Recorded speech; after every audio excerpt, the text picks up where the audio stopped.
Campbell. I'm coming to you from Huntington Beach, California.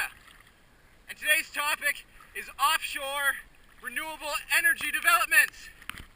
So what are we harnessing energy from?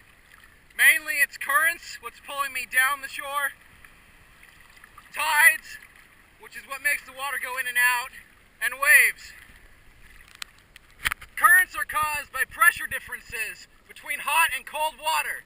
Waves are caused by wind out in the ocean far from shore. They build up as they get close to shore and then eventually crash. Tides, however, are created by the gravitational force from the moon. They are both cyclical and predictable. Now, how do we harvest energy from the ocean? Now, how can we harvest this energy? Currents and tides both use turbines, very similar to what we use for wind energy harvesting. For wave energy, we use a lot of different kinds of devices.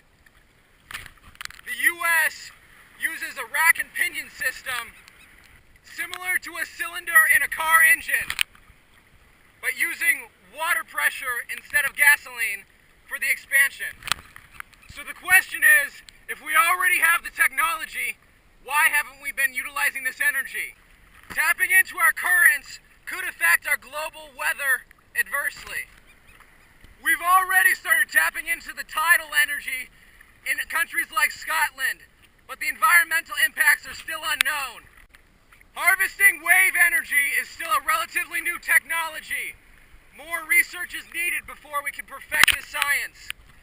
The ocean is also a fragile ecosystem. If we tamper with it just a little, it could have drastic consequences. Adding devices like turbines to their ecosystem could end up chopping animals to bits if we're not careful. It can also lead to things like electromagnetic fields in wires underneath the ocean, or pollution. Noise from these devices can also disrupt animals who use things like sonar or echolocation to find their way around. Like this dolphin.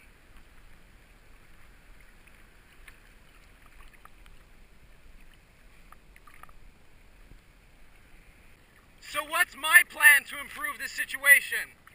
First off, I think more research needs to be done when it comes to the design of underwater turbines. I'd also like to study the effects of turbine noise and the construction process on these animals. If managed effectively and responsibly, the ocean could be a great asset when it comes to supplying our global energy needs. There have been so many dolphins today! So many dolphins!